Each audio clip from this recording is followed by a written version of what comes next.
Hello, and welcome to the PC Gaming Weekspot, your recap of the last 7 days in PC video gaming.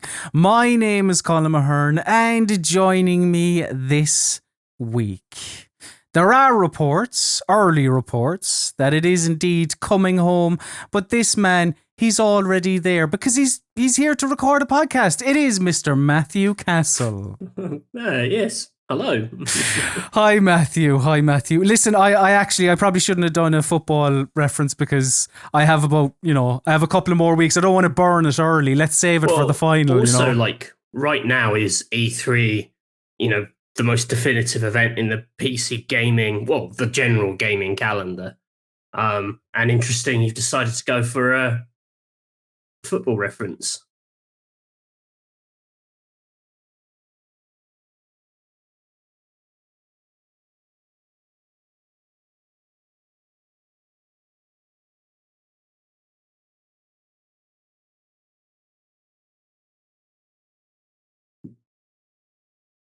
Mm.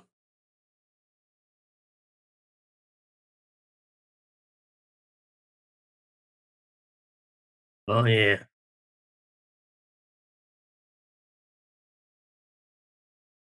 Yeah. I mean, yesterday, Sunday, we record this on a Monday, spoiler alert. It's not really a spoiler alert, whatever. Yeah, you ended up watching streams from 6 p.m. till potentially 1:30 a.m. if you stayed up for the Future Game Show, which is a day's work. Just sitting there in front of a lot of streams.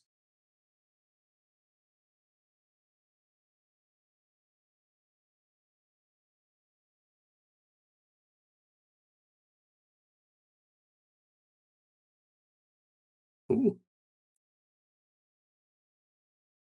Nom, nom, nom, nom, info nom, snacks nom, nom, for nom. His gob.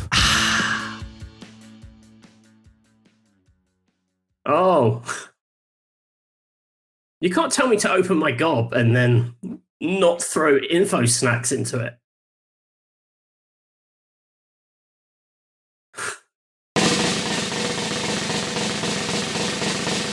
Hello, I'm Hugh Edwards. Working in news is exciting. Yes, it is E3 2021, Matthew. Everything is big. There are no information snacks, only information main courses, I suppose. Oh, God. This is like eating 20 roast chickens in a row. So, the way we're going to do E3 is we're not going to go and recap everything. What we're going to do is there are tons of recaps on rockpapershotgun.com for you. There will be more throughout the week. So what we're going to do is Matthew and I have chosen 5 things. We didn't actually check beforehand, so I don't know if how Matthew feels about these things, but 5 things that, you liked or disliked, basically. I think the majority of them will be liked. Mine are all things I liked. Okay. Mine are things I liked to varying degrees, with one I absolutely detested. Yeah. Matthew, you start us off. Yeah, we 5 each. We'll go one. You do one, I do one. We'll start off with yours because I was shocked to see this one in the run sheet. It's more of a continuation of something we were discussing in last week's Weekspot. Okay. Well, yeah, take it away, Matthew. What's something you liked from E3 2021? I liked Elden Ring. What? Yeah. I felt I was maybe a little dismissive of this last week. More about the kind of madness that surrounds Elden Ring. The idea that people are so hungry for it, even though it was only announced basically the other day, it felt like 2 years ago, and that people are talking about it like it is something that was announced 15 years ago. A Beyond Good and Evil 2 type situation. I feel like people had accelerated that whole conversation. And so, good. They showed it and everyone went mad. They all lost their minds. I should preface this with saying I'm not like a huge From Software person. Like I've never finished one of their games because I'm just too shit at them. And it really bugs me because, a lot of my very close friends are huge fans of all their games and have talked to me, at me, at great length about their various qualities. And on paper, there's loads of stuff I love. I really like the idea of worlds where the lore isn't kind of force-fed down your throat and you have to kind of sort of glean what you can from quite limited sort of information. And, it's a very... they're sort of deep worlds, but they're not told in that kind of very dry kind of... What I always think of is there's like the Elder Scrolls approach, which is you pick up a book and it's a literal fucking book that you have to read for half an hour, which sucks. Anyway. Boo books. Yeah. But I mean, this, put very simply, I just absolutely loved the wealth of ideas and visual madness in this trailer. I thought this was like a fantastic trailer. This is how you announce a game. Do not do a cinematic trailer that has no relation on it. You basically show like what feels like 100 interesting moments from a game that looks quite far along. I mean, this is out early 2022. January 22nd or something? Yeah. So January 21st. So actually, holding back to then just go, oh, here's a load of stuff. And you, even with that, you get the impression like, oh, this is only going to be scraping the surface, because these are always like substantial games that they make, packed with ideas. And I love the confidence of just going, here's all this stuff, from these like crazy boss fights that, on one hand, whenever I see them, I think, well, I'm not going to be able to do that. I am so bad at these games. I know that will be my undoing. But at the same time, just being mesmerized by the actual designs themselves, the sort of the giant kind of turtle with a bell on its stomach, a man who looked like he was basically made from lots of arms, the arm guy. I was reading around this and I saw some people sort of already theorizing based on the trailer that he collects the arms of other people who've like failed to best him in combat. Ooh. Because there's quite a few, apparently in the trailer, if you look closely, there's quite a few other characters who seem to have one arm or prosthetic arms, which suggests that there's just this mad bastard who takes your arm. He's got like a dragon wing as well, so he's even taken like a dragon's arm. He is savage. But so you've got all that, and like I think that I saw some people being almost like surprised at sort of how Dark Souls-y this is, and I think that's worth talking about as well. I mean, if it wasn't for the name, I think you could look at a lot of this and say, Dark Souls 4. Yeah, this is obviously the next Miyazaki game, which is interesting because I wondered if the sort of George R.R. Martin connection, who has been brought in to kind of help create the world and write the lore or whatever, might make this different in some way. I wondered if this was going to be a more like accessible or more mainstream, because Game of Thrones is accessible and mainstream. It's naughty, but it's more mainstream than Dark Souls. So I was super interested to see if this was going to be a slightly more like softer, welcoming world, but it looks like super hardcore. Totally, it doesn't. I get what you mean. Like, just even the idea of having humans walking about the place. People that look like people, and here is like, no, it's just proper Dark Souls, big monsters. And like the little story synopsis they've given on the site, the sort of names of things and the details are very true to kind of Dark Souls conventions. Like the hero is described as the Tarnished. It's just this quite abstract character, it's quite close to the Hollow, the Undead, or whatever from before. So that kind of took me by surprise, really. That actually it's absolutely 100% a Miyazaki game, or is how it looks. I guess the more like mainstream or accessible element comes from it seeming like being a bit open world like you having a horse and being able to sort of like ride around stuff or escape stuff, climb up mountains whilst riding the horse as well. That was good. Yeah, like there were bits of this where it almost reminded me of like Twilight Princess, the Zelda game, except like super hardcore. Just the sort of dueling on the horses and the kind of color palette of it. People have pointed out there seem to be some bosses where you're like, riding around them on the horse, which suggests a kind of like Shadow of the Colossus kind of vibe that you're going to be tackling these giant things. Yeah, I'm really interested to see how that kind of more open world element, which I associate with just, I don't know, I sort of naturally associate that with user friendliness, because I feel like the appeal or the pitch of most open worlds is kind of, you do what you want. It's a very like player centric like design, where I feel like his previous games are kind of sort of, you can customize the character and everything, but I feel like you kind of do the adventure on his terms a bit. So that seems like an interesting kind of contrast there. Like, I'm assuming this is going to, I mean, you can't tell from this, but like, can we assume this is going to have the similar kind of, you die, you'll be resurrected and you have to get back to your body? There are ways you could make his games more accessible, by just doing away with that, for example. And just having it like when you die, you go back to the nearest checkpoint. Or something. Yeah. Like, I know. There is the bit in the trailer, like, there like other similarities, like you see the bonfire thing.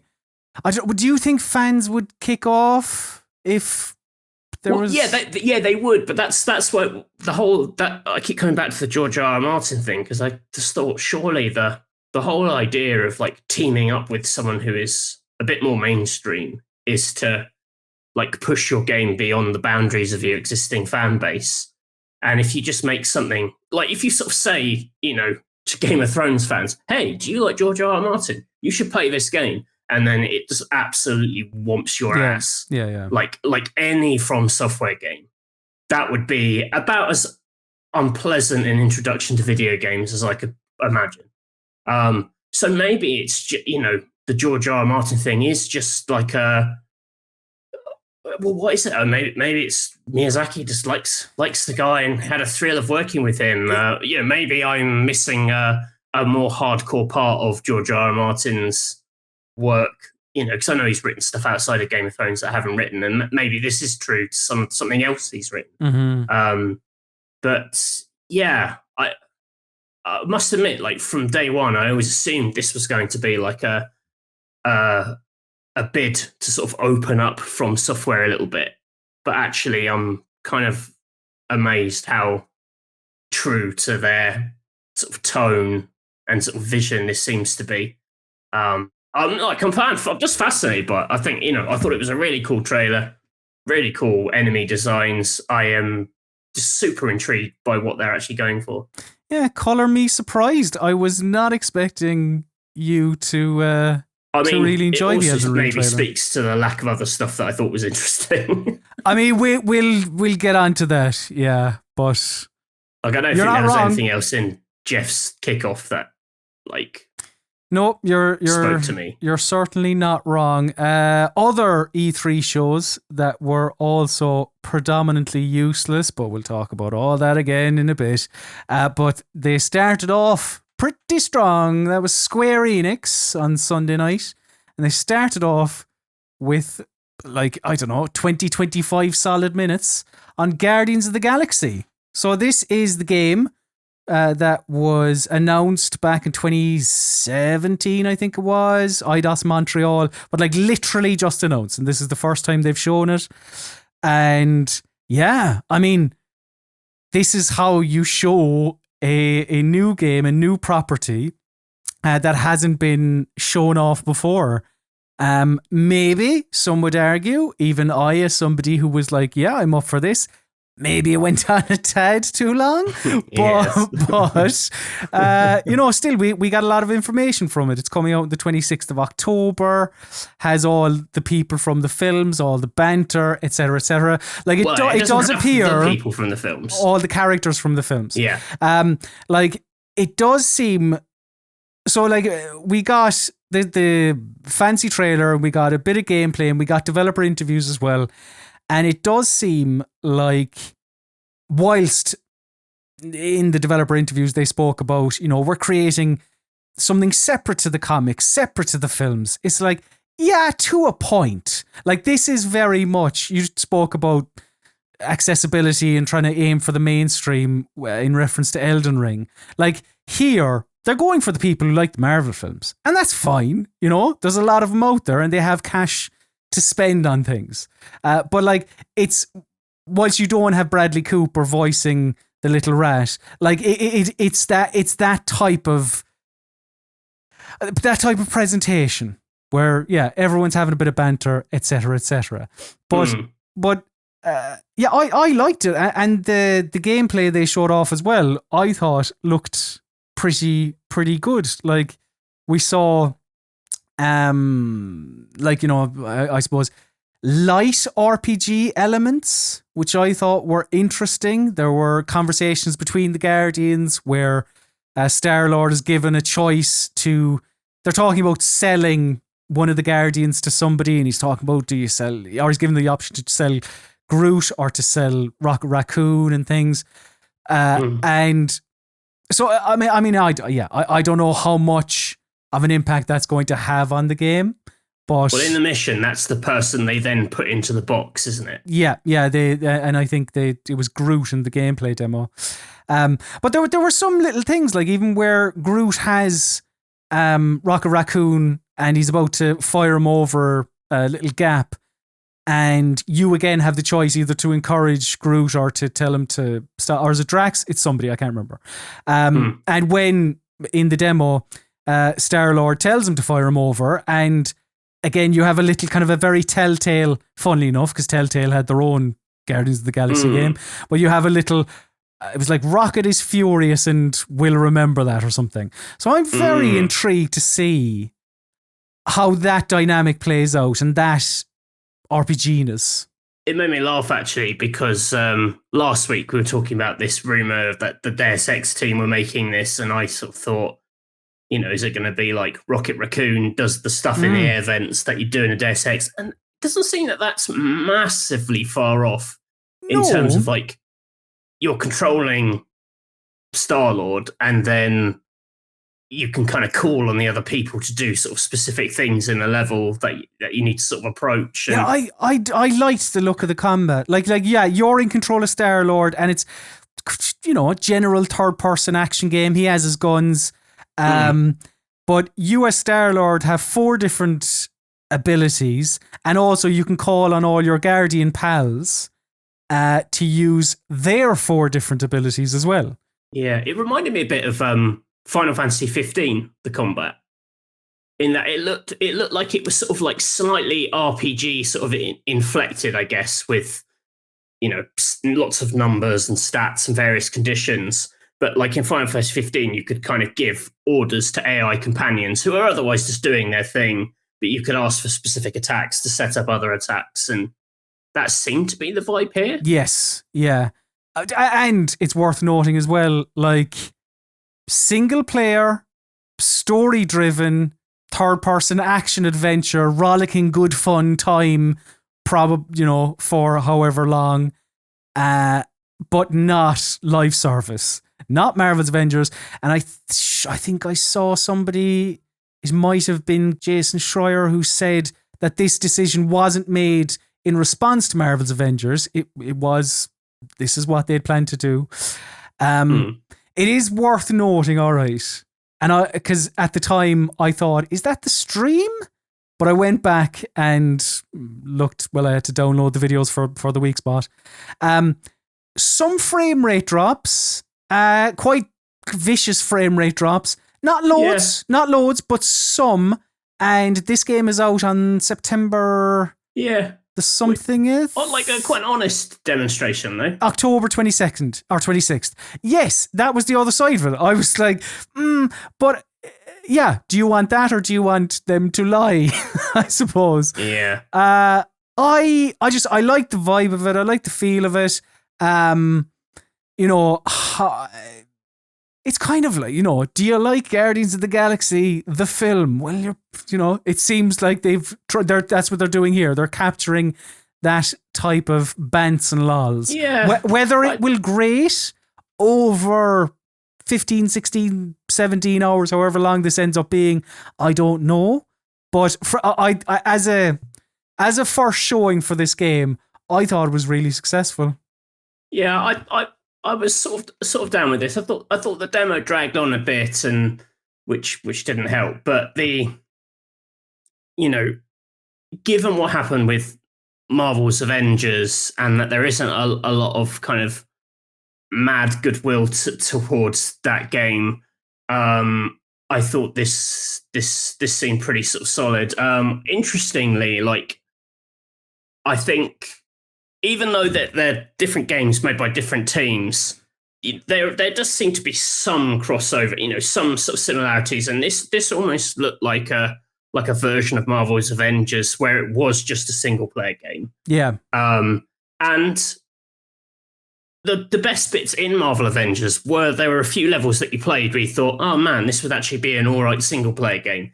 The powers kind of feel good. It's got quite sort of spunky voice acting, and it looks great because these games with the very sort of shiny background, Crystal Dynamics always made great looking games. This to me seems to have some of those strengths as well. I actually, I think it's interesting when they first announced the Avengers game, the instant reaction was like, oh, look at these knockoff Avengers. They aren't the guys from the films. I haven't really seen that as much with this one, or I didn't see that reaction on Twitter. Maybe it is out there and I've just successfully muted the right dolts. I haven't seen it either, and I think IDOS owe a lot to Marvel's Avengers. I think that has taken a lot of the heat, basically. Yeah, well, but at the same time, I think one thing Marvel's Avengers did prove was that you can do those characters without those actors and make a pretty good fist of it. There are a lot of very talented voice actors who can sell and do their own read on these characters. They're not trying to do impressions of the people from the film. Like, there will be similarities. They're the same characters. Yes. But they are their own interpretations. And I kind of admire that more than just getting in a load of sound-alikes. I think Marvel Avengers, one of its strengths is actually that its heroes sort of stood up as characters, as voices. And I think somehow that has filtered through. And so with this one, people don't feel that kind of sting as much. And that's the right grown-up response. Yeah, I liked what I saw. I again, did it go on too long? Yeah, probably went on a touch too long. But then when you look at what else Square had to show, but Yeah, I mean, that it did feel a little boring after even just 15 minutes or whatever. Maybe sounds a few alarm bells about the variety of the stuff you'll be doing. Having the same little combat encounter, but set to different bits of his licensed music mixtape.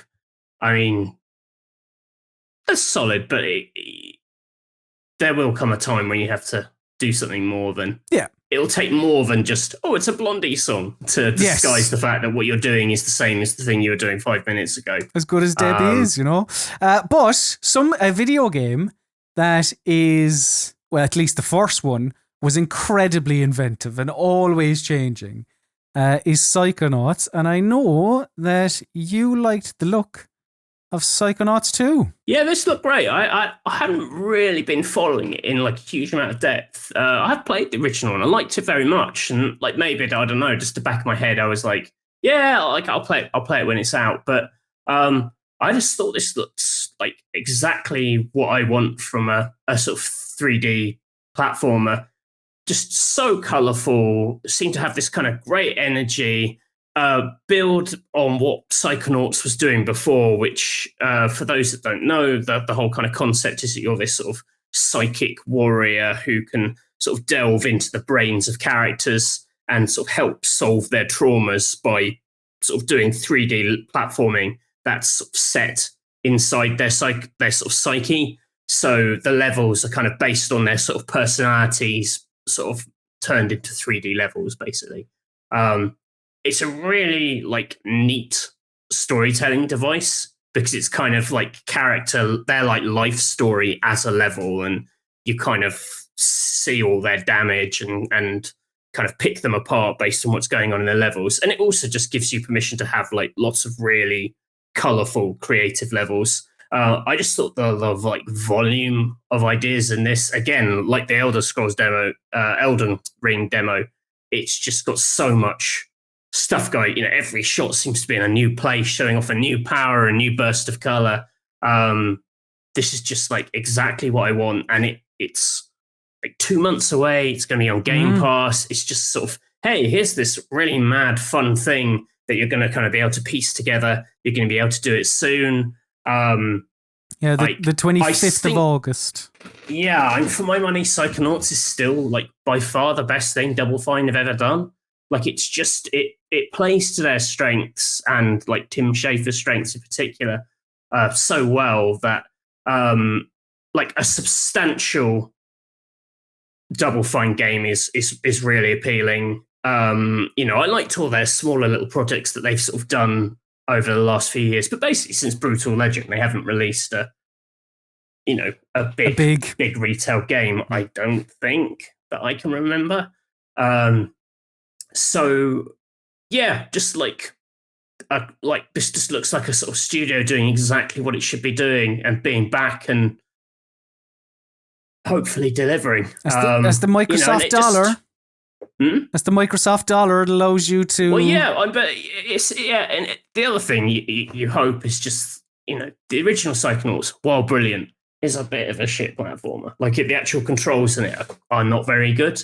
So the idea of just them making something which is a bit more sort of sound on that level as well feels like it won't just be a sequel, but it'll be like a proper delivery of that whole concept.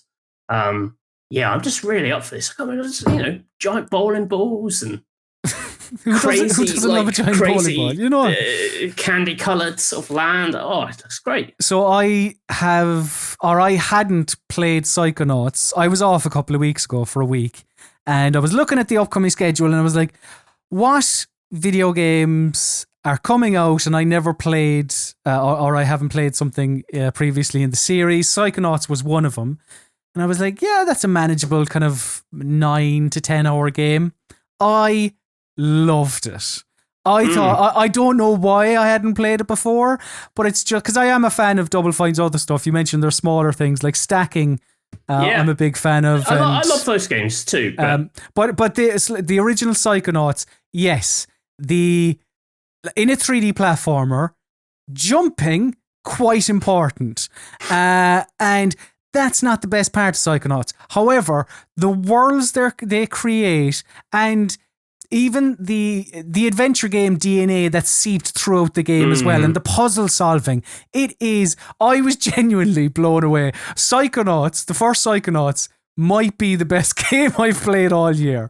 Like, you know, taking in all the new stuff. It is great. But that's the thing. I think it is great, sort of, despite a few platforming bits of wonkiness. Mm-hmm. So the idea of that idea without that wonkiness, fingers crossed, yes, is just, I mean, that's going to be so potent.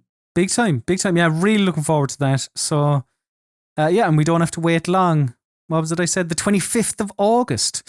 I'm going to lump these two games together, right? Two games that I liked, but I'm going to say, you know, if we're looking to categorize them, just extreme sports. But firstly, the big budget one was Riders Republic, which was shown off during Ubisoft Forward. They confirmed the release date for that, the 2nd of September.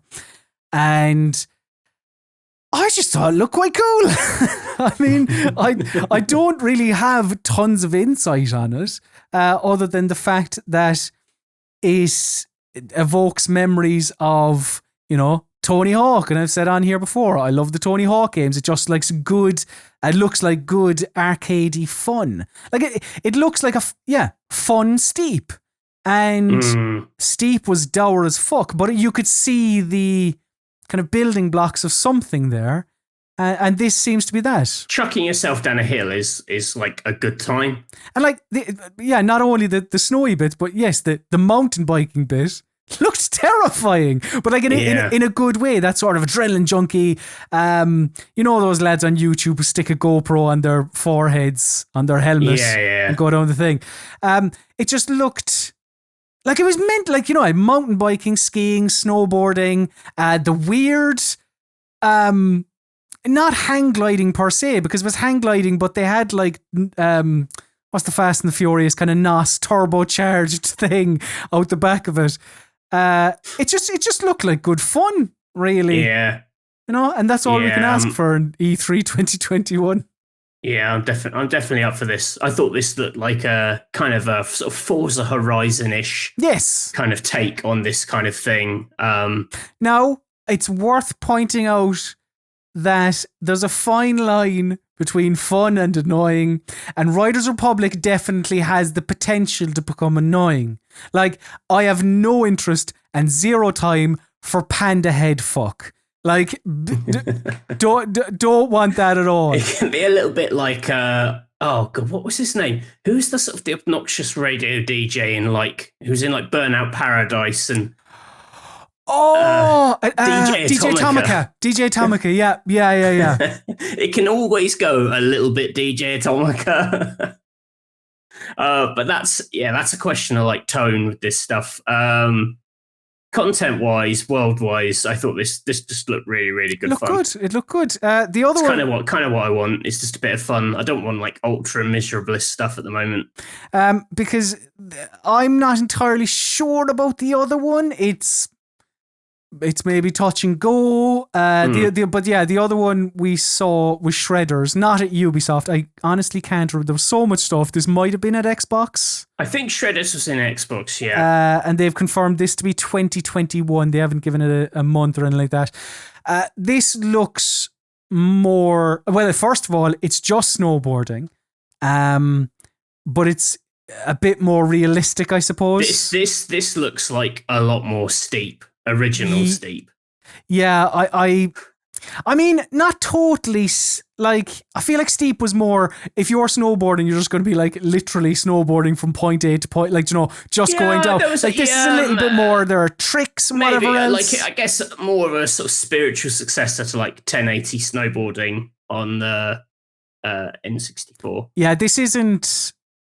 Or Sean White, like this isn't what was the like SSX? This is interesting to see this stuff sort of trending back again, because like there was a period, kind of the early noughties, where just extreme sports games were everywhere, and they were like there was old Dave Mirra's BMX, and there was. Is it Kelly Slater surfing and Sean White snowboarding? They were they were all over the place, and then it felt like everyone's appetite for it died, and now you've got this like generation of developers who grew up on that stuff, and everyone wants to do like spiritual successors to them, and this is big 1080 vibes. If it handles nice and plays nice, there's no reason this couldn't be like just really chill and fun. I mean, it doesn't. Not everything needs to be. Wow! With a panda head on. But yeah, I mean, Riders Republic was the big takeaway for me, that I was like, this looks like good, frivolous fun. So look jolly. Hopefully it is. But you called it the kind of extreme sports Forza. But Matthew, doesn't matter. We don't need extreme sports Forza, perhaps, because we are getting Forza Horizon 5. The rumors are true. I know you are really excited for this one. Yeah, I've never really been a big racing game guy. But Forza Horizon absolutely made a convert. Well, it made a convert of me to Forza Horizon, which for me is just like all the fun stuff of cars without all the boring stuff. I mean, you can make it more boring. You can dial up the simulation aspects, but for me, it's sort of the kind of arcade spirit, but also matched to the absolute ridiculous prettiness that you get in, simulation games. It always bugs me about like Gran Turismo and Forza Motorsport is that they're often like visually some of the most cutting edge games ever, but they are also about just driving around on quite boring tarmac. So this is kind of like that wow factor married to let's just bomb around and have fun in our cars. Let's have a little car adventure. Mexico, interesting setting. There's quite a meaty interview on IGN with the creative director on this, where they were talking about like it's going to have the seasons that Forza Horizon 4 had, but the land mass they've got in Mexico is that much bigger, and also like within Mexico, it just has a greater variety of like biomes than you have in the United Kingdom. So, here the different seasons like will play differently in different places. Mm-hmm. So in Forza Horizon 4, it's kind of like when it's winter, there's just like snow everywhere, and it basically turns the whole map into snow. Where actually winter here, there'll be like blizzards on the snowy mountain, but it might be quite different down in the cities or out in the sort of desert areas. So it feels like this is going to be a bit more kind of going on with it. Interestingly, they talked a lot more about the multiplayer sort of suite of stuff and the different modes. And there's like a creator, like events mode where it looks like you can build like events in this kind of mad arena. There are like giant bowling pins and stuff. Like I personally I quite like, I like all that connected stuff, and it's quite seamless and it doesn't really get in the way too much. I personally just enjoyed bombing around these games by myself, doing all the events and things. So they were talking about it having like more of not a story campaign necessarily, but they were talking about the single player kind of campaign as sort of exploring the world. Like the objective in the thing they showed off was follow the river to this sort of temple. And I just wonder if there's going to be a bit more, not scripted stuff, but sorry. Do you not foresee that being like, I can't remember her name. Was it Anna?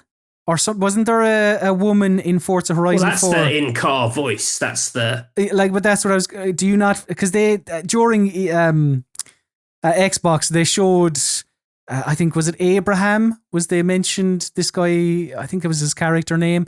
So do you think that this is... Rather than like, that's the car, the voice in the car, the kind of case... Like Horizon 4 had... the sort of side missions, which were sort of a bit more obviously story content. There was one where you were like working for an influencer trying to recreate like classic moments from video games by sort of, it gave you the cars from those games to kind of, and try to kind of mimic some older games. So it could maybe be something like that. I think it's more about just how they contextualize the racing that you'll be doing by yourself. But just what they showed was a lot more about how seamless you can kind of drop into races, and there's battle royale type race and all that kind of stuff. And that Horizon has always been like an embarrassment of riches. Like you can play it however you want, and they've always been really, really on top of that sort of connected element. Most importantly, though, like when they said Mexico in my head, I kind of pictured a lot of kind of like dusty flats. Yeah. But they were like, oh no, we've got this huge volcano. Like it's actually the highest sort of verticality we've ever had in a Horizon game. So it's got all these hills to kind of chuck your buggies off. That's what I really loved in 4 was all the kind of bombing around in the countryside and like bouncing around in little buggies. It just had a lot more flavors of racing going on, and this looks to have all that, and it just looks absolutely amazing as well. I mean, the demo had this trick they did a few times where they sort of showed you a image that looked like it was pre-rendered, like just here, in fact. And then the camera would swoop down and it would just swoop into a race, and you were like, ta-da, like we're doing it.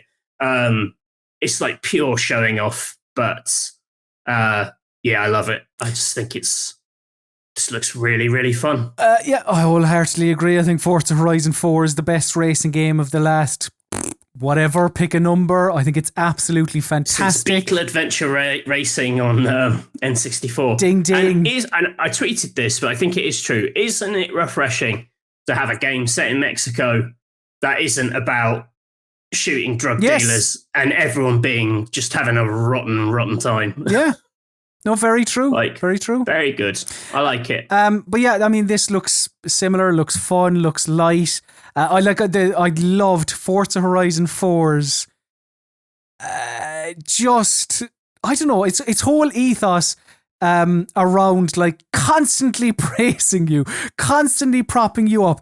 Everything you did, you got a pat on the head. You drove through a fence, well done. Here's some XP. Just everything. Yeah. It's just constantly, it's just constantly you're leveling up and you're just all that. I think it's a game that kind of, really taps into the fantasy of like, it makes you feel like you're the best racing person in the world, which I am not in any other game. But I don't think it does it in a kind of condescending way. It just has a huge bag of tricks to make you feel great about yourself, in the same way that like a Batman game, the Arkham games make you feel like an amazing Batman. It's just a game where they're like, everything pumps into like, this is just going to feel and sound rad, as opposed to like, this is going to feel and sound super realistic, which is the kind of pitch of so many other games. Like, I couldn't give a shit if the gears feel right in a car. I mean, I have no idea. I can barely drive. So, but this fun. I am intrigued to see where Forza Motorsport goes, because I feel like Horizon 4 was such a resounding success, and the fact that Horizon 5 is getting out ahead of the next Motorsport, I don't know. I just wonder where because that was always has been and always will be the Gran Turismo for Microsoft. Like, that was their simulation game. I thought they sort of announced that they're making it, and that, I don't know, there are like big engine overhauls to make it happen. I don't know if it's being made in the same thing, if this is just an update of what they were working with before. But yeah, Forza Horizon 5 looks terrific. Another game we didn't get as much, just a CG trailer, nothing by way of gameplay. But I'm intrigued by this. I think this, and a lot of that is down to the pedigree of the developer, truth be told. Redfall. This is a co-op shooter, up to 4 players, where you mow down loads of vampires. Because, you talk about things being cyclical when mentioning the extreme sports. My God, everyone is making Left 4 Dead. Everyone, including the old developers of Left 4 Dead in Turtle Rock Studios. Everything is a co-op. Even Suicide Squad, which wasn't shown off at E3, but you have this. You have the what was it called? The name escapes me. The Anacrusis, which was the kind of space Left 4 Dead. But yeah, like, we don't have a lot to go on here. But yeah, same. This is the game from the people who made Prey and Dishonored. So, you can expect maybe not a straight up first person shooter. Like, all the characters appear to have their own, personalities, their own weaponry, their own abilities. Yeah. Yeah, it's interesting, isn't it? Seeing Arkane, this is Arkane Austin, I think. Yes, yeah. But both of them kind of testing the sort of multiplayer waters. Leon are doing Deathloop, which obviously has the kind of cooperative, or rather the asymmetric multiplayer thing where a person plays an assassin out to get you. And the question with both Deathloop and this is how it like maintains and delivers like on the great kind of Arkane world building and storytelling, while mixing it in. Like Deathloop, because it's just a rival player, it seems much more contained as a single player game. You can see the Arkane DNA very easily. With something like this, it's always riskier, because I find that storytelling in multiplayer games, like once you introduce other people into the mix and voice chat, you're talking over the game, it just becomes like chaos, and whatever character building you're trying to do just instantly takes a bit of a backseat. I mean, they have said it is for single player as well. Yes. Yeah, they have done. So that's kind of interesting. That's the challenge here is how to do one without nuking the other. But yeah, like the powers the characters had, it looks very Arkane-y, like the character designs. They've got the vampires in particular look like they could be in Dishonored. And I don't know if we've said it, but open world as well. Yeah, so I don't think it is an arcade survival wave game like Left 4 Dead. I don't get that feeling, that open world thing. I don't know if that would work. But because even on their on their official website, they do call it, an FPS. They don't. I don't think RPG or anything like that is mentioned. But they have, or maybe it was in a press release I saw it, but they have mentioned like that. Maybe not to the same level as a Dishonored or a Prey, and this is pure conjecture, I don't know, but they have kind of mentioned that like it's not just going to be all out shooting everything. Like, it does appear that you can tackle situations in perhaps different ways. Maybe there is some sort of stealth involved as well. I mean, that's in their pedigree when you look at what they've done before. The idea of like, imagine a Dishonored where you could play, co-op with Emily and Corvo, mixing those absurdly cool powers together. Like, I can't, like, something like that could be really cool. Just because no one has successfully done it yet doesn't mean it wouldn't be awesome if someone did successfully do it. I don't know, co-op story games just feels like a bit of a frontier, for gaming, a bit of a wild frontier. And someone will eventually make something absolutely amazing, and then loads of people will start making games in that space. Maybe it's Arkane Austin. I hope it will be Arkane. Yeah, fingers crossed. I know you're a big Dishonored man. I'm a big Prey. Yeah. So I don't know what I thought they were going to have. I thought they were just going to do like here's Dishonored 3, and I would have been quite happy with that. So yeah, I'm intrigued. And as well, I wanted to mention, like, it's something new. That's good. It's something new. That's good. And I think a signal of intent from Microsoft that they not only started their show with Bethesda, but finished it with Bethesda as well, and gave them the two big, the curtain jerking spot and the main event spot. So, listen, they paid out $7.5 billion or whatever it was. Curtain jerking sounds very unpleasant. Does sound rude, doesn't it? But do you know what? Let's take a quick break there, and we'll come back with the rest of our favourites and maybe one not so favourite thing from E3 2021. If you love online shooters, you should listen to Ultimate Audio Bang, Rock Paper Shotgun's fortnightly podcast. Every second Friday, I, Ed Thorne, and I, Imogen Beck-Helling, chat about the latest news in Shooterland. We go in depth on Apex, Warzone, and more in our weekly talking points. And we also tell you about the silly player names we come across. I once played Valorant with Joey Tribbiani. Subscribe to Ultimate Audio Bang on your preferred podcasting app, or listen to us every second Friday on rockpapershotgun.com. Right, we're back to talk more E3 2021 stuff.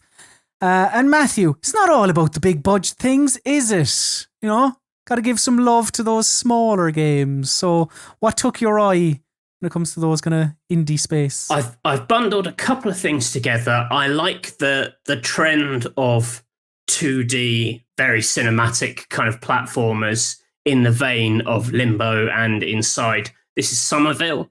This is from Jump Ship, which actually has some ex-Playdead people in the studio. So it has, Mr. Limbo and Inside kind of working for it, which I think is sort of apparent in how it moves, sort of the art style of the thing. I think you can sort of see the kind of connection there. It's a story of looks great. Alien invasion. A family who throughout this trailer sometimes seems to be the whole family, sometimes seems to be the dad, which is either a very depressing spoiler or hopefully the family are hiding somewhere.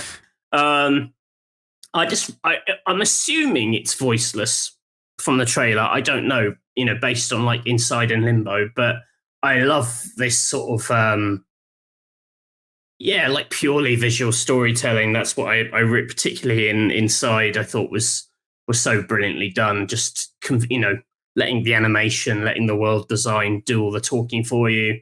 I think it's really powerful stuff. So Sommerville looks good. Also, the dog only apparent in that early bit and not in the rest of it. Oh yeah, that dog is someone is going to die. Someone is getting mullered in this game, and I'm willing to bet it's the pooch. But yeah, I'm well up for this too. I think it looks great. Again, short snippet, but looking forward to it. 2022, they said. That's all we got about this. Yeah, and the other one I want to see a little shout out to is a Trek to Yomi, which is a sort of 2D thing in the style of old black and white sort of samurai films. Looked very, very cinematic. Looked quite like Ghost of Tsushima, but sort of committing fully to the kind of film aesthetic. In that game, Ghost of Tsushima, there's like a black and white Kurosawa mode you can unlock, while this obviously kind of commits to it fully and just seems to have just looks very, very filmic. It's a setting period I really dig. Quite a short little trailer. Thought this looked neat. Written by ex-Rock Paper Shotgun writer Alec Meir. Mm-hmm. So this again looks really cool. Love the filmic look. Yeah, I mean the Kurosawa mode in Ghost of Tsushima. And to be fair, I haven't played it, but as far as I'm aware, it's like black and white. It's black and white, and I think the wind blows more aggressively. It's okay, but like it feels like something you have to fully commit to if you're actually going to do it. Yeah. Like stoic samurais. Hopefully combat which has a lot of like violent single strikes where you just swish and then they explode in a geyser of blood. Fun times. Yeah, fun times. What's not to like? More like this, please. Can I sneakily add another 2D game in here? Oh yeah, go for it. And just say that Replaced also looks terrific. Yeah, look great. The 2D action platformery looking thing, pixel art that was shown off during Xbox. That was absolutely superb. Yeah, it was one of those things that she was looking at. It was so like manic, like what visually, like so much stuff going on. I was actually struggling to comprehend some of the thing. I was like, what even is this? Like, is it 3D? Is it 2D? Like there's so many interesting tricks going on. Yeah, you're an AI either you're the AI or the human, but an AI has ended up in a human, and the world isn't in a great shape. But it's it's pixel art, but like the detail in it. I mean, and that's where it's that type of pixel art game that I adore. Like, cause I feel like as a style, it's a bit played out. But with the detail on show in this trailer, I was just blown away. The lighting and everything, it looks great. Effects, it's like, it looks 2D, but it's all like weirdly 3D. Is it voxels? Are they voxels? Is that what they call it? Sure. I don't know. Let's say yes. Let's say yes. Let's nod and move on. But yes, some good looking 2D games there. And kind of keeping it more indie-ish. I thought one of my favorite shows throughout the entire weekend was the Day of the Devs, because of the sheer creativity in almost every game. Even the games that I was like, it's throwing a load of food in a pot. It's a game called Soup Pot. Whatever. But it just seemed, nice, I suppose, in some cases. But a few games I wanted to highlight. One was Despolete. I know I'm going to butcher the pronunciation of that, but I thought this looked... It just totally blew my mind. I was like, what is this? Kind of wireframey kind of pinky looking. I don't know what you'd call it, really. Kind of Obra Dinn-ish in kind of color scheme, but then all of the characters are these like strong black outlined cartoony characters. But the game is about, I think it's the lead developer. I mean, it's a small team, but it's about Ecuador and them about to qualify for the 2002 World Cup, and just kind of life before that. And him and a couple of his pals go to the park for a kickabout. And he kicks it in the face of a couple of old men and they get very cross. Oh, I liked all that shit when you were kicking it in there and they're like, I'll take your ball away. I thought it was great. It just looked like really nice. And I mean, how often do you get games set in South America about their national team about to qualify for the World Cup and how that's going to have such a great impact on the country? I was just like, looks great. I was well up for this. Another game that they showed off during the Day of the Devs that I thought looked great was Vokabulantis. This was all stop motion.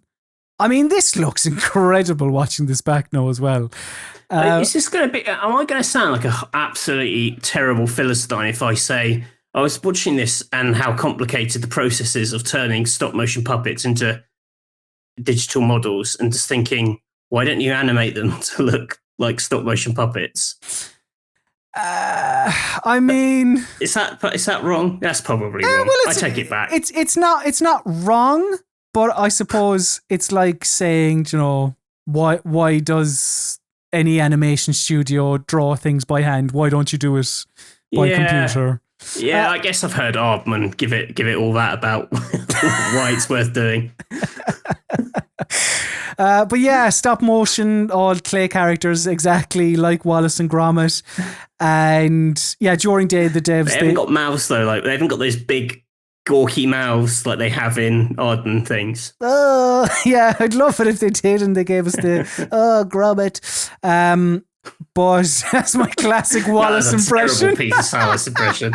Oh, Gromit. I know, it was a little bit more Frank Spencer, wasn't it? But yeah, I just thought it looked great. I thought the process was incredibly interesting. I love all that behind the scenes shit. Yeah,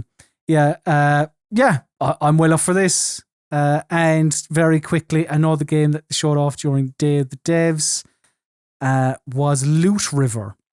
Probably the most traditional video game out of the three here. But top-down action game where, a hack and slash.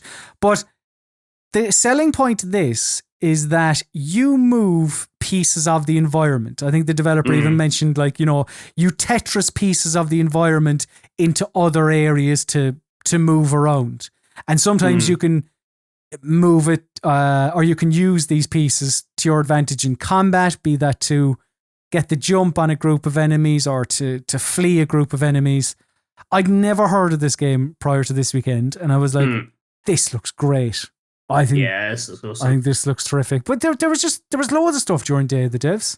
That was really interesting. There's lots of stuff.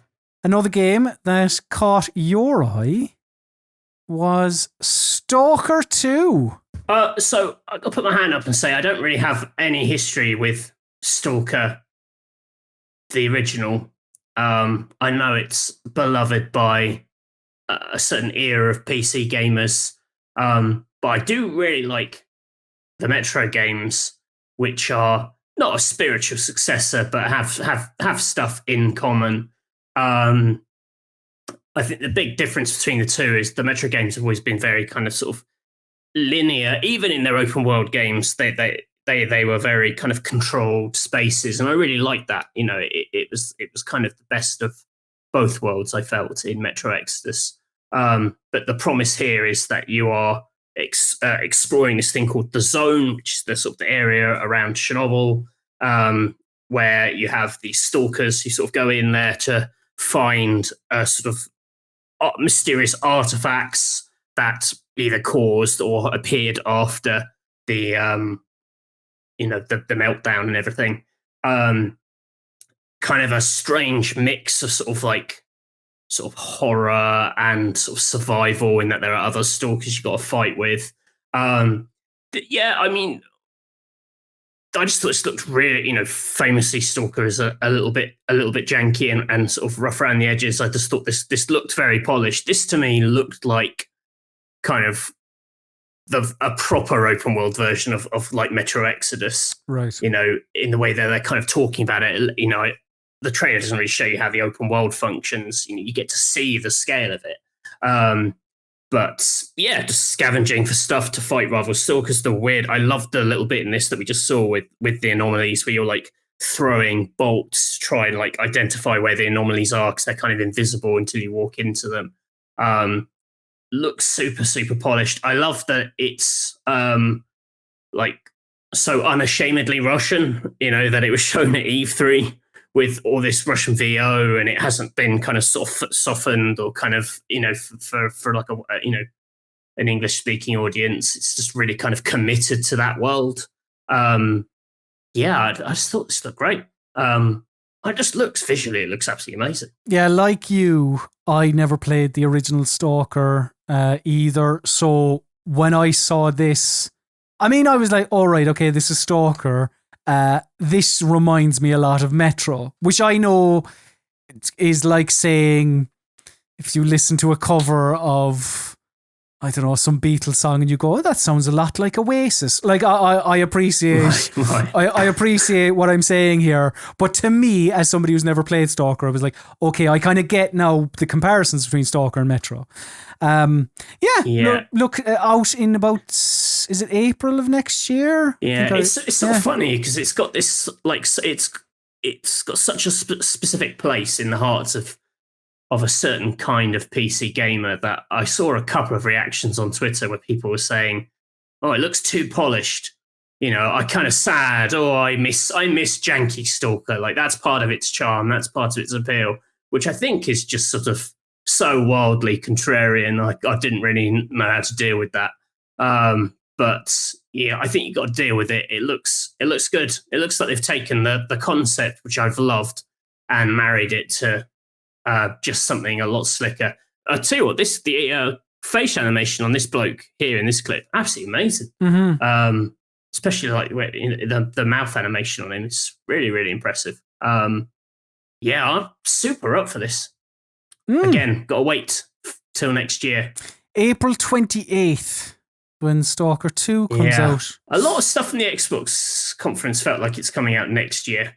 There was Forza was this year. Yeah, and Halo, which we haven't talked about. We'll kind of do, we'll round up thoughts in a second. That's Matthew's 5. So finishing off my 5. Spoken about all things that I've liked to varying degrees. So, Koch Prime Time, which was the Deep Silver, or Koch, or Cock, or however you pronounce it, which is the parent company, Koch, which is the parent company of Deep Silver. They had a presentation thing on over the weekend. I think it was Saturday night, ran for about 2 hours.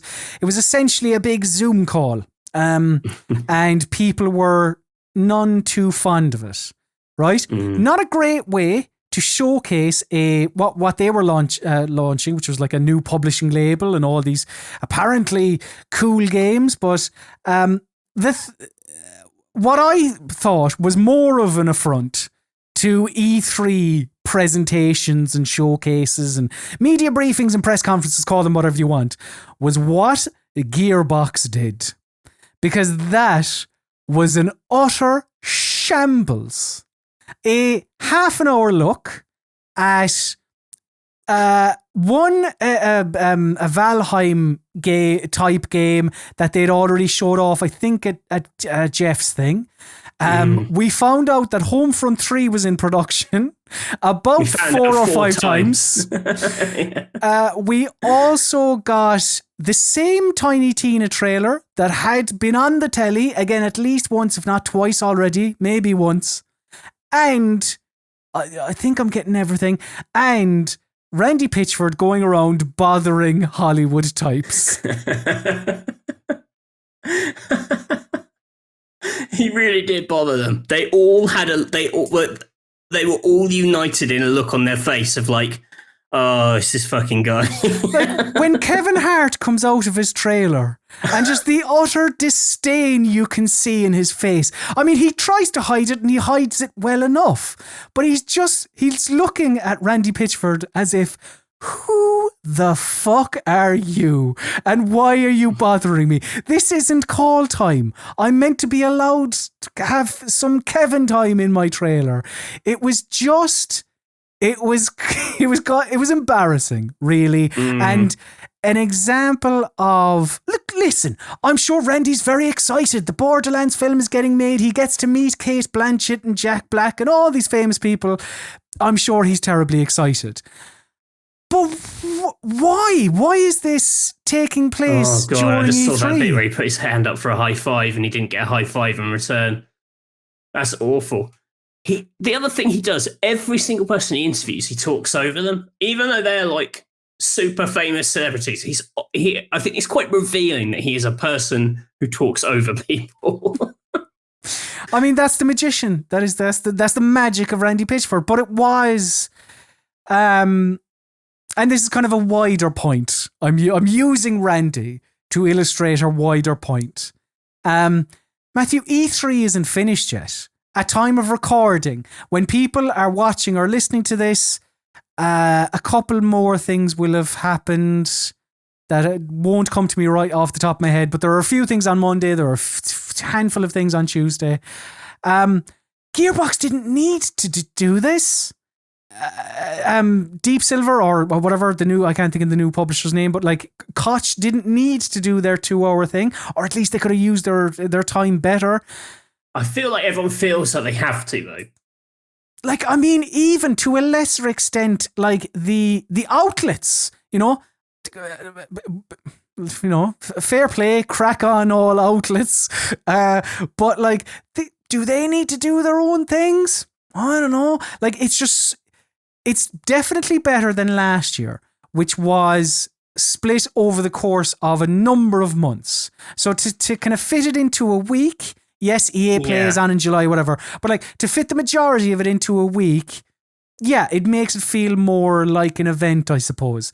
But still, because you're seeing, say, the Jurassic World Evolution 2 trailer, my God, I think I've seen that 4 times at this stage. Because you're seeing that 4 times, it loses all sense of meaning. But that's just like 10 events desperately trying to fill runtime and reaching out to everyone, and everyone wants to get their thing in front of as many eyes as possible. It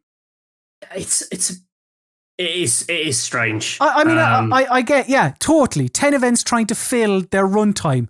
Do those 10 events have to happen? Yeah, I imagine there's a lot of money being made behind the scenes, but we probably shouldn't go into that. I mean, perhaps. I yearn for the days. Give me Jamie Kennedy. Maybe not Jamie Kennedy, but when Jamie Kennedy was there and we had 5, you had 5, maybe 6, and they felt like big events rather than like 5 in a day and then another 4 or 5 tomorrow. Have you actually signed up for the show itself? Whatever, because there's like an online thing you can be part of. Like you can get a journalist pass. I haven't, because I felt like, is this just going to be a ticket to a load of slightly awkward Zoom calls, or are they going to be like streaming demos of things? They didn't make it very clear how it's actually working, because it kicks off this E3. It hasn't technically started, right? It starts on Wednesday or whatever. Yeah. Yeah, it's very confusing. It's very odd, but better than it's a load of trailers. Better than last year, but yeah, definitely. At the same time, cut the fat. Cut the fat. There is a lot of things happening that really don't need to happen. I think it helps that, like, last year it was a console launch year and everything was sort of focused around that.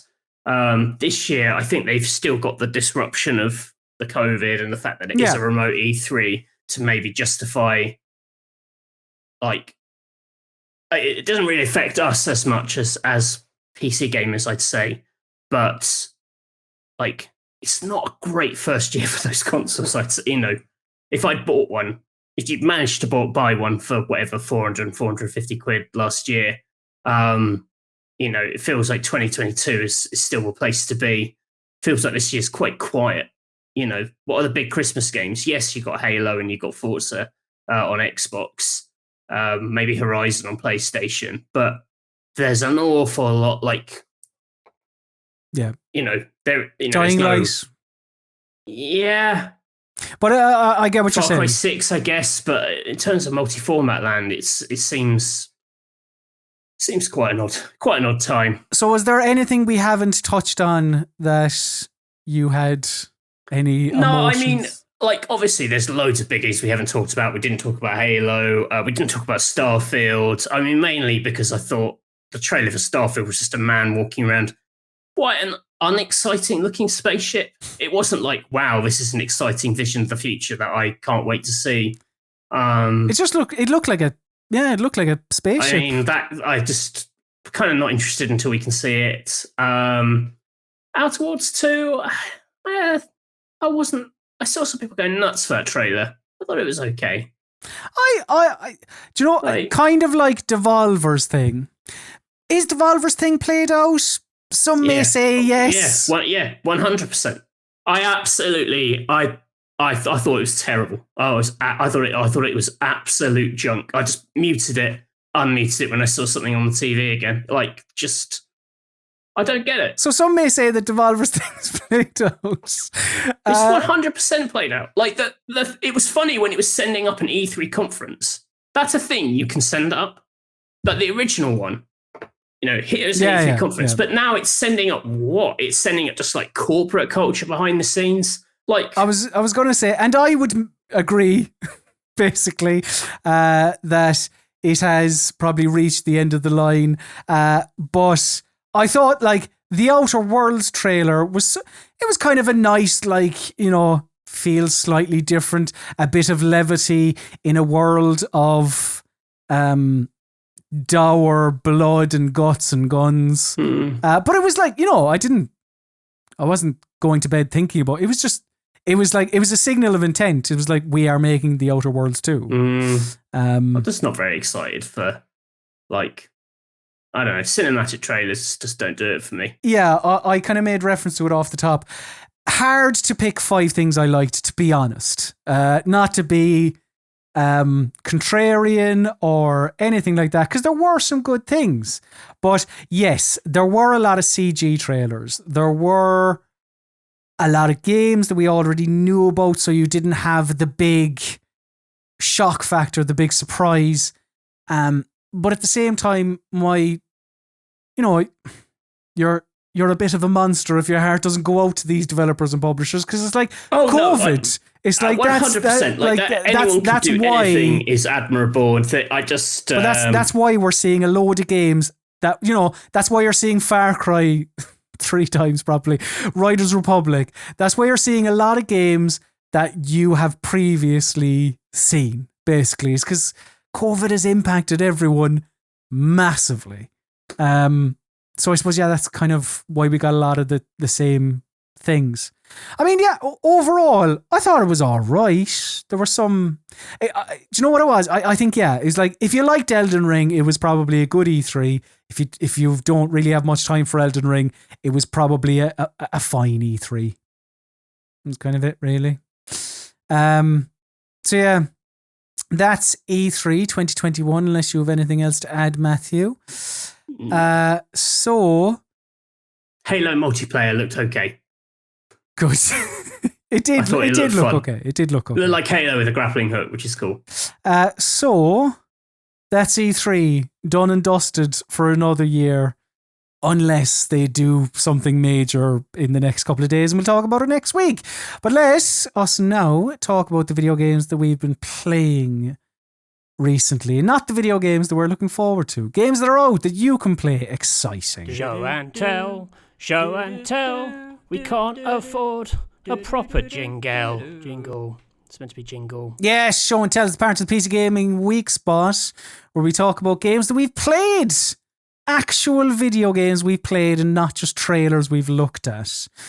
Matthew, a video game you have played. It's called Overboard. What is it? What's it about? Do tell. Overboard is a murder mystery game, I would say, from Inkle, who made 80 Days and Sorcery and Pendragon and Heaven's Vault. That's very comprehensive CV there. But it is not a murder mystery where you have to solve a murder. It is a murder mystery where you have to cover up a murder. You have killed your husband aboard a boat. You've pushed him off. And so begins a rather fraught day where you have to basically avoid getting caught for this crime before you can land and start a new life in America. It is a piece of interactive fiction, as is the way in a lot of Inkle games. Weirdly, the game I'd probably liken it to most is Hitman, in that... Yeah, in that you're on this boat, there's a set amount of time, everyone has a routine that will always play out the same way. And you're not killing people, although you can actually kill more people. There's an achievement, I think, for killing everyone on board the boat. And what you're trying to do is use your knowledge of that routine and the knowledge of the people that you build up over multiple loops to get away with this murder.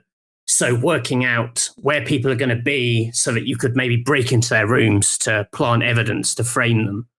Or if you've got, you want to try and shake someone down or appeal to them to get them on your side, you know where to get them when they're by themselves, for example. You also learn about them. You learn like their relationships with other people. You learn kind of what they're doing on the boat, what they're worried about.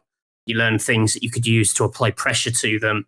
And it all culminates with there is a sort of Hercule Poirot-esque detective who brings everyone into a room where you are then accused, and everything you've done in the day up to then you can use to try and like talk your way out of it or get out of trouble.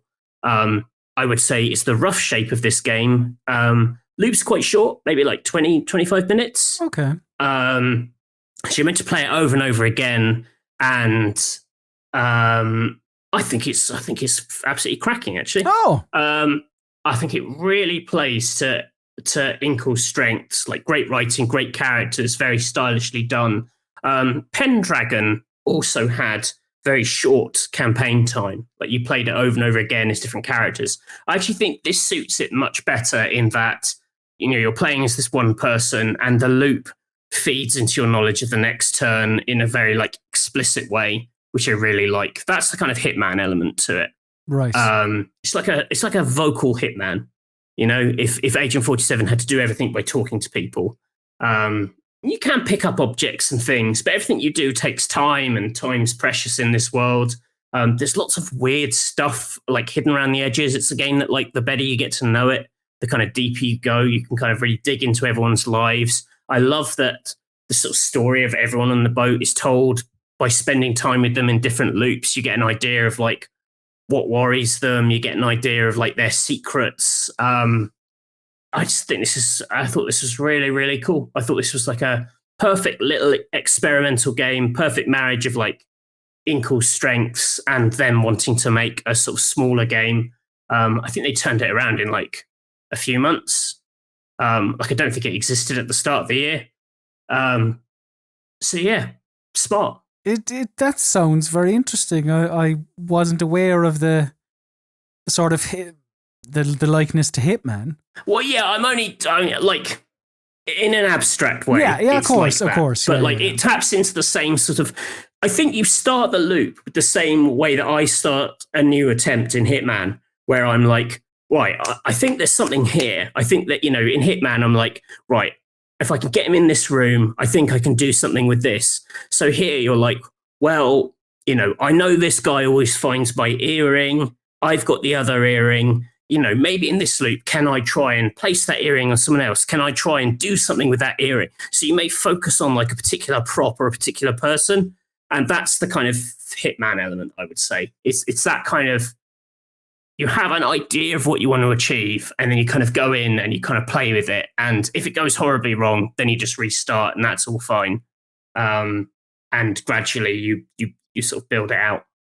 Yeah, it looks good. Yeah, it's good. It's good. And you say jolly little music, quite funny. There's a bit you can go into the chapel and like talk to God. And it's not like a tips line, but you can kind of ask him for advice and have these like weird arguments with him. Which I like. And each loop you said is about 20 minutes ish. Like time you go through it. Yeah, and you can basically choose just to sleep in your room until the interrogation, which kicks off in the afternoon, and then you won't have achieved anything, and everyone will say, "Well, this thing happened." Or da da da.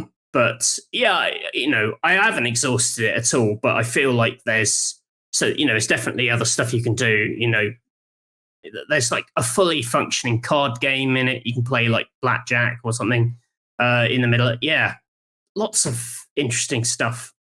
Very playful, very fun, cool, good studio. Support people who make interesting story narrative games. Let's do it. Yeah, Overboard looks good. A game that I have been playing over the last week is Backbone. This is available on Xbox Game Pass for those looking to give it a go. You play as this private investigator called Howard Lothar. I should say everyone in this world is an animal. And that's kind of that's important. That is important. So yeah, you are a walking, talking raccoon named Howard Lothar, private investigator, and you typically deal in quite small time cases. A woman has contacted you asking you to follow to get on the case of this her husband, who she suspects is cheating on her, and as you would expect, it's much more than that, and it escalates to something big, essentially.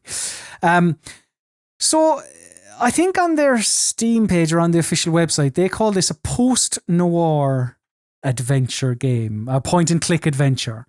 So like, because on the surface, I feel, especially in trailers and all that, this looked like proper noir, Raymond Chandler. It's not that. So don't go into this game thinking that's what you're going to get. It sort of starts like that, but then it drifts into something that I'm not particularly fond of.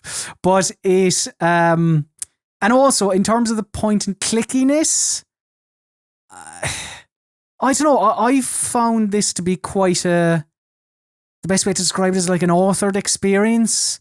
There isn't much in the way of puzzle solving. It feels like there are one or two areas where there's a bit of puzzling, but it's super, super light. Like with this game, Eggnut, who are the developer, they want you to see out the story and see it through to the end, rather than have you trying to MacGyver items together. And like I don't want to do that either, but like I want a little bit of agency and a little bit of, I don't know, let me be a detective, and in this I feel like that you don't get to do that nearly enough.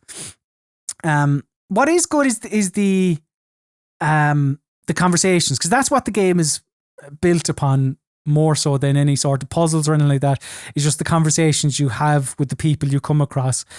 Yeah, again, I'm not going to go into any story spoiler details or anything like that, but it feels very natural. The conversations and the flow of conversation, because when you're talking to somebody, you have like 4 different dialogue options on screen typically, and yeah, the conversation it runs like a kind of a real conversation. It goes totally wayward from about the halfway mark, and I saw it through to the end because it is about 5.5 hours, but Jesus wept. It goes totally off the rails and it never gets it back. And yeah, I don't know, a bit of a shame. Because the art style and the general world, the starting world, this sort of noir adventure you're setting, the game is setting you up for, is quite inviting. But yeah, it just goes mad. Yeah, not great. Not great. That's a shame.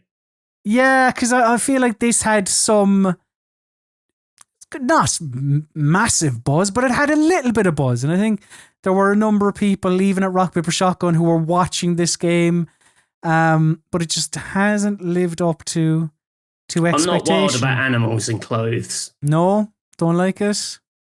It's not really my bag. So those are the video games. If that's your deal, it's fine. Those are the video games that we've been playing over the last week. So let's test the knowledge of one another in a game rather than a video game we like to call Mystery Steam Reviews. It's time for Mystery Steam Reviews. Yeah. Yes. Mystery Steam Reviews is the part of the PC Gaming Weekspot where I, Colm Ahern, and he, Matthew Castle, test the knowledge of one another via Steam reviews that are a mystery. And the rules are as follows. Both I and Matthew bring 3 Steam reviews to the MSR arena, but we omit the name of the game associated with each review. Our opponent must correctly guess the game attached to each review. 1 correct answer equals 1 point.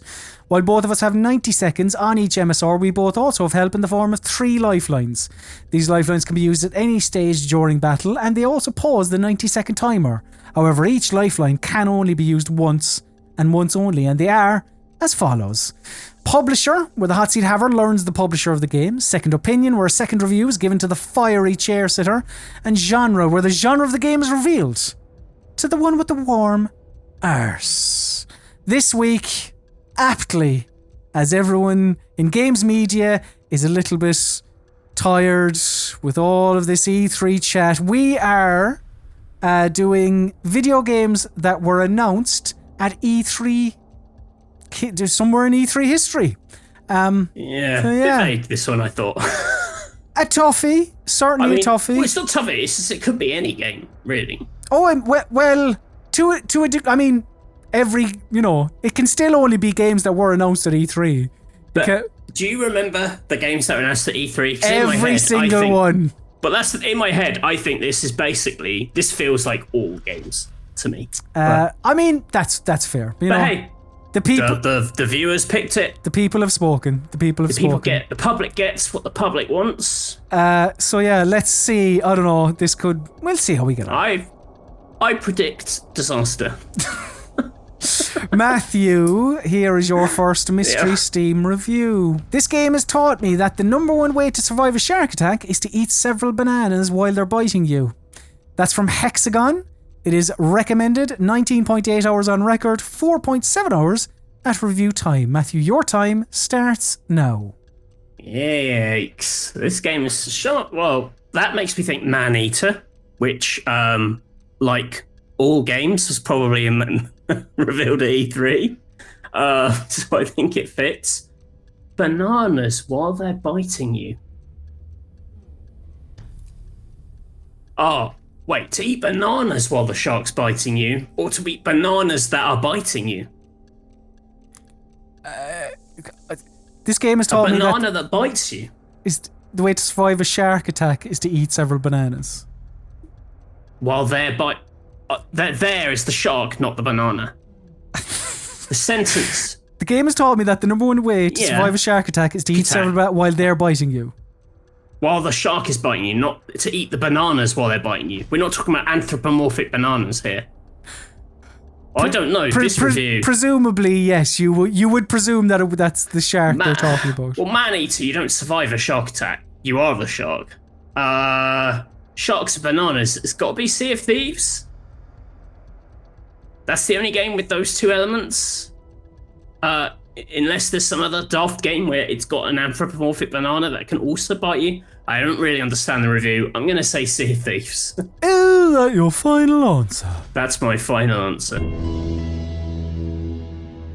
Pretend you heard the sound effect, Matthew, because I didn't either. But the people will in post. Why didn't that work? Oh, fuck it, everything is breaking. Yes, we, got to the bottom of it. You would presume that the way that this person survives a shark attack is to eat the bananas while the shark is attacking them, Right. rather than them being the shark that's attacking, or a banana attacking somebody.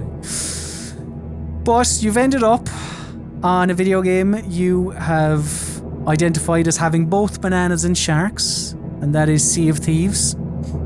And I can tell you, Matthew, that the correct answer is Sea of Thieves. You're right, it is weird without sound effects because I can't hear them this week either. But again, the people at home will be able to.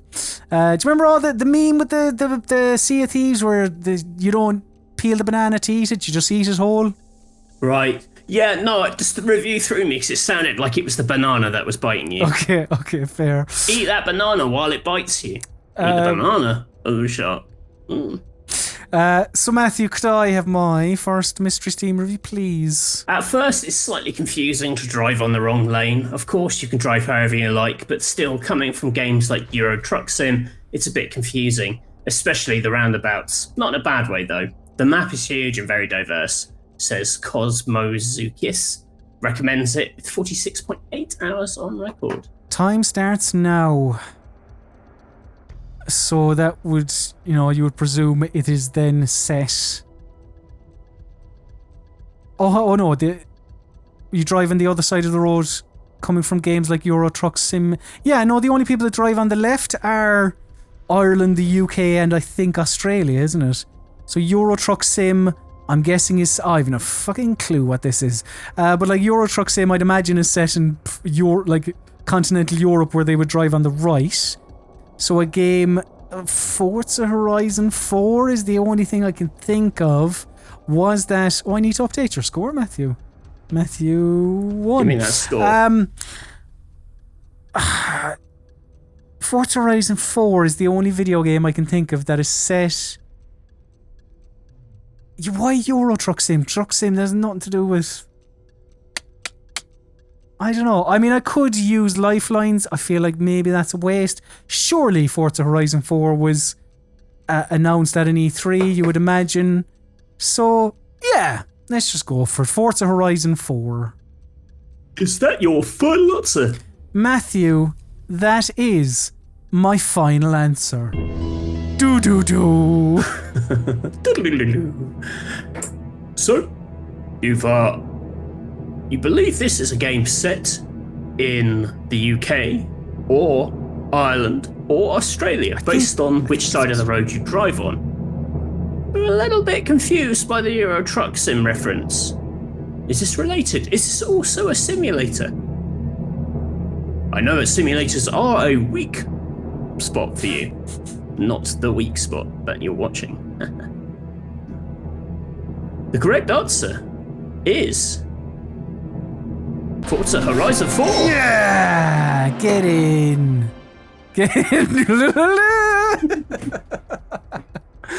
Oh my god, it's so dead without the sound. It's just so yeah. Thank you to everyone at ITN for giving us your sound library, because to us, the people at home aren't hearing anything different, but to us it's very strange. Matthew, your second Mystery Steam review is as follows. The game is, for a big part, a salute for nature and hiking and feelings. Sure, there are some little puzzles here and there, but otherwise, it's not something you can put into words. It's just a little diamond you need to experience to know what it really is. Maybe it's time to learn knitting. And that's from Bombin. It is recommended 7.2 hours on record, because when you think of tranquility, you think of bombing. Matthew, your time starts now. The game is a salute to nature and hiking. See, that made me think like Death Stranding, but feelings, little puzzles. I don't know. This doesn't sound like that. Can I get the publisher, please? You can, of course, pause the timer at 1:13. As Matthew uses his publisher lifeline.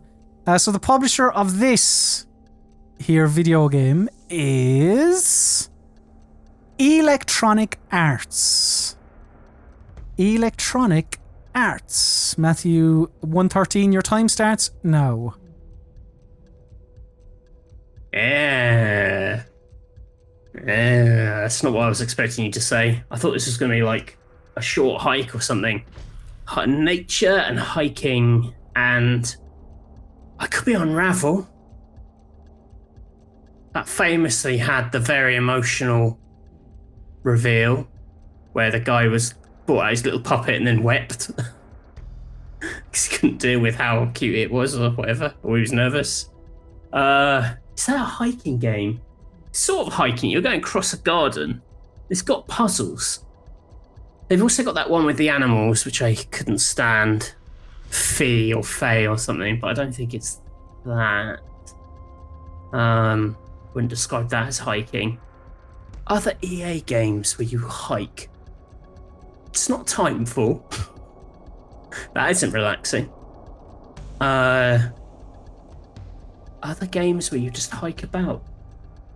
Yeah, listen, I'm going to say Unravel. Is that your final answer? Yeah, it's my final answer. So, initially, you were kind of focusing in on that hiking and all that. The publisher gave you Electronic Arts, which brought Unravel to mind, and of course that is actually, I suppose, one of the more famous E3 reveals where the very tattooed man stepped onto the stage and was, Jesus, he was shaking like a Polaroid picture. So yes, you have ended up on Unravel. And Matthew, I can tell you that the correct answer is Unravel!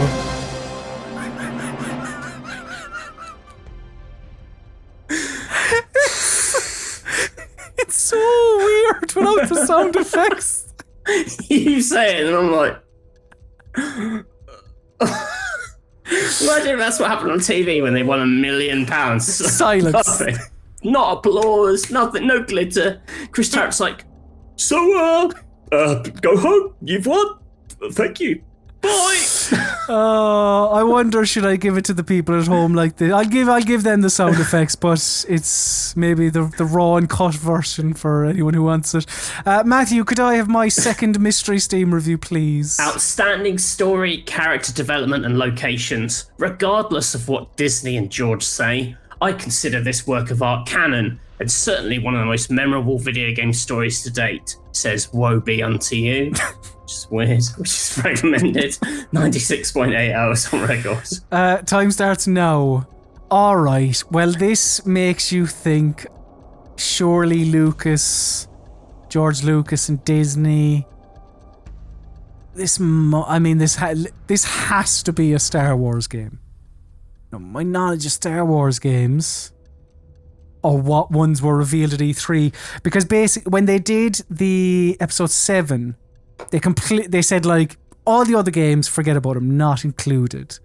So that would cancel out Jedi Fallen Order, wouldn't it? Because that came after. And I'm not sure where that is, if that is considered. By that logic, this would be an earlier game. Sorry, that's what I'm saying. Is that like Jedi Fallen Order is... Jedi Fallen Order comes after. Yeah. Is that... canon wipe. That's... Yeah. What would help me here?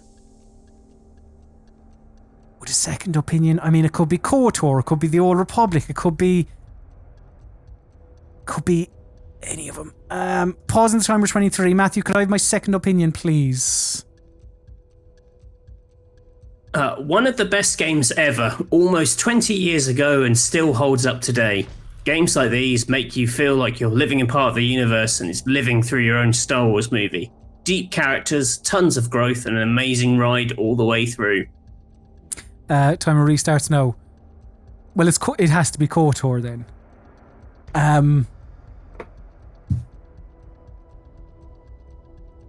Doesn't it? Yeah. I feel like I'd be wasting other lifelines. Let's say Star Wars Knights of the Old Republic. Is that your final answer? That is my final answer. So, you I assume that we heard the sound effect. Yes. You've correctly identified Star Wars from Disney and George, unless this is George of the Jungle, the Disney film. Could be. Did they take a hammer to George of the Jungle canon? Who knows? Your second opinion revealed that it was almost 20 years ago, which has focused you on Star Wars Knights of the Old Republic. The correct answer is Star Wars Knights of the Old Republic. Yeah! Get in. Matthew, would you like your third, I think? Isn't it? Yeah. Your third and final Mystery Steam review. I gotta say, this game is quite disappointed. Nice BGM, but questionable motivation of characters. Stupid AI, little choice of weapons, bikes, anything. And this game is so Ubisoft. I'm not unhappy with the open world game, but this repeating missions and collections drive me crazy. And that's from Dean. It is not recommended. 36.4 hours on record, 21.5 hours at time of review. Matthew, your time starts now. I mean, this could be any number of things. Hit me with a second opinion. All right, pausing the timer at 1:22 as Matthew uses his second opinion. So the second opinion of this is: Dear beta testers of the game on PS4, thank you for your hard work in testing the game before it released on PC. We appreciate this and look forward to Bloodborne on PC. And unless you want to use your genre. Yeah, I use my genre as well. Okay, so the genre of this is as follows. An action-adventure survival horror video game. And the timer restarts now. An action-adventure survival horror video game. Action-adventure survival horror. But it's unlike Ubisoft. PS4, thank you for beta. Now that said, at first I thought there was a famous PS4 beta, and I'm like, oh no, it's an obnoxious PC gamer treating a PS4 release like it was the beta for the game, because that's the kind of asshole comment the PC gamers make. That's why we can't stand them on the PC Gaming Weekspot. Of course, I jest. I love them. I'm thinking like Death Stranding maybe. I mean, it'd be a terrible review. And you do a lot of repetition, not collectibles though. Survival horror. That's an action adventure. It's got survival horror elements in that the monsters chase you. But that doesn't feel like it's going to be it. I think in open world because the Ubisoft. Oh god, I've blown this. I'm going to say Death Stranding, but I don't know. Is that your final answer? Yeah, that's my final answer. Do. So, there's a bit in that, general kind of open world language and all that, talking about weapons and vehicles and whatever else in that Steam review. The second opinion was you identified a obnoxious PC gamer who was calling the original PS4 release of this game the beta test, and the genre what was it, an open world survival adventure or whatever the fuck it was, action adventure survival horror, which has led you to say Death Stranding. And I can tell you, Matthew, that the correct answer is Days Gone. Oh, of course. That's much more like a Ubisoft game. In my head, I was just thinking, the only other one they've got is Horizon. It's very forgettable. That Days Gone, very, very forgettable. Very forgettable. So Probably the most forgettable game of the last 10 years, I'd say. Yeah, that was revealed at E3 2016. Whoa. Oh, well. Matthew, could I have my third and final Mystery Steam review, please? As a fan of the first two games, this one is really disappointing. Bad battle system, poor history. The game itself is very short, but it keeps putting you in situations where you have to grind for money, which makes it extremely boring and time-consuming, says John. They do not recommend it. 28.7 hours on record. Don't laugh at poor John. Oh, time starts now. I love when they just have, just like these big wordy Richard. reviews and like, Dennis. Yeah. As a fan of the first two games, so there were two games. This is disappointing. Bad battle system, poor history. As a fan of the first two games, Crusader Kings 3. I would say don't read too much into poor history. I don't really know how it relates. Pause the timer 59. Matthew, could I have my genre, please? And my publisher while we're here. Why not? Ooh, yeah.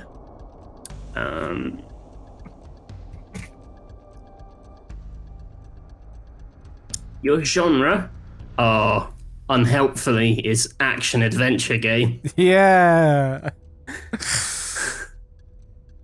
Wah. Your publisher is Deep Silver. Okay, restarting the timer now. Alright, well that's first two games. Saints Row. It could be Saints Row the Third, it could be Metro Exodus.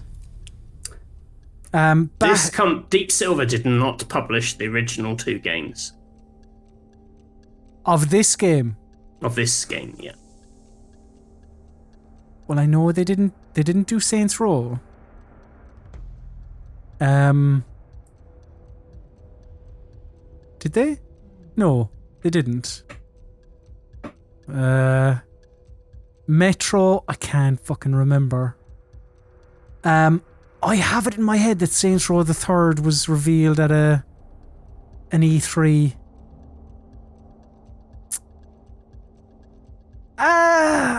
Shit. Poor history is weird. Saints Row the Third, why not? Is that your final answer? Yeah. Da-da-da. So, I feel like you got thrown by poor history a bit.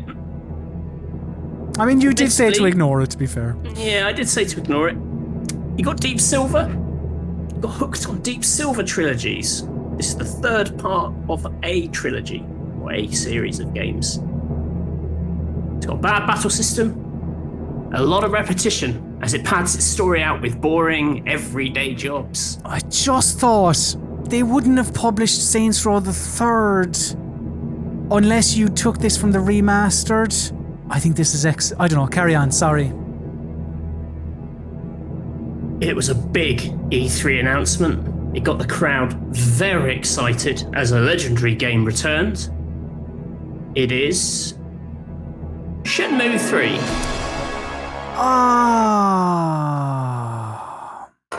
I forgot. That was big time when that was at E3. Oh, that was incredible. Oh, yeah. People got so excited about it, and then it came out. It's weird because you don't really think of it as a Deep Silver game. No. they did Shit. publish Yeah, it. my head went all over the place there. But yeah, I'm quite happy with that, Matthew. As a collective 4 out of 6 in E3 games. That's not too shabby. Yeah. So that is Mystery Steam reviews for another week. So let's answer some of the people's burning questions.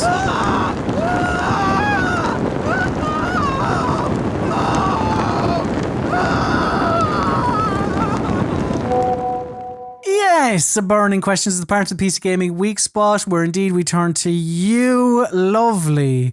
You're not like the people who leave Steam reviews. You're lovely people who play PC games.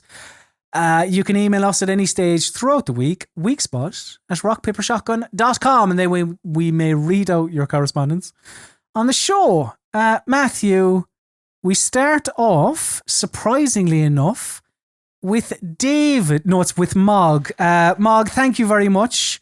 Mog gave us 10 English pounds during the YouTube premiere of the last episode of the PC Gaming Weekspot. Thank you very much, Mog. You're a hero.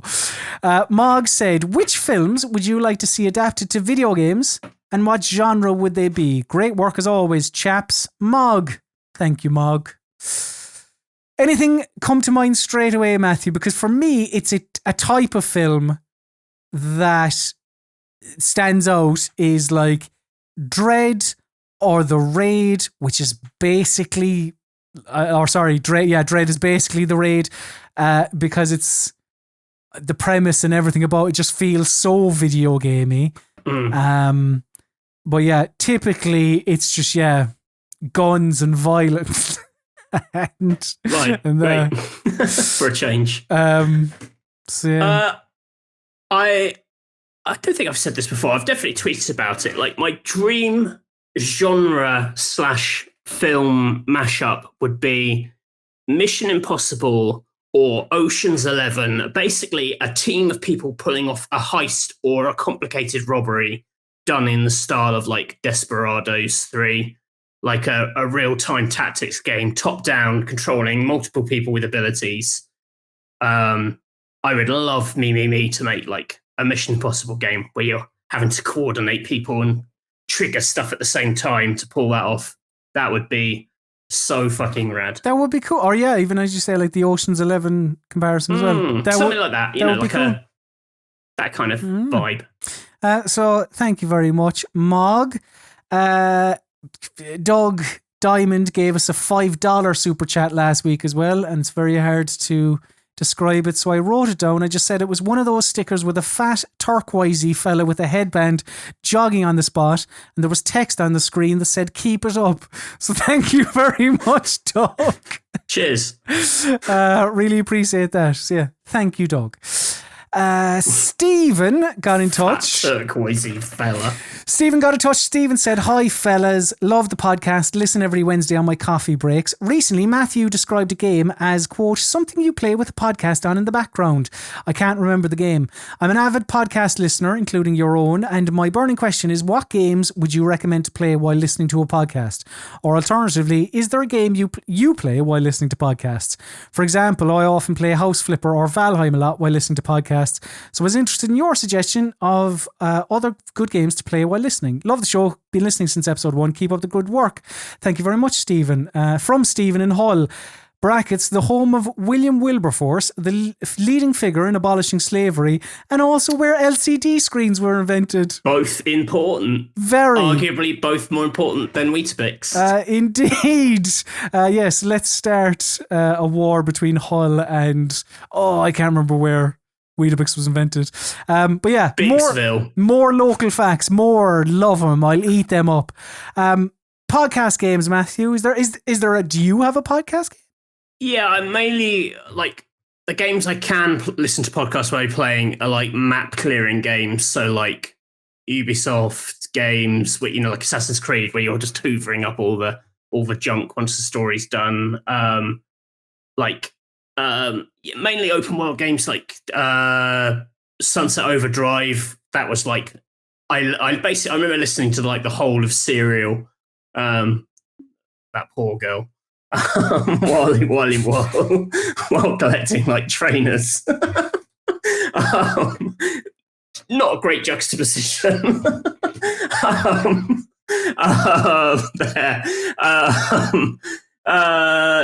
Yeah, like that kind of like busy work. Yeah.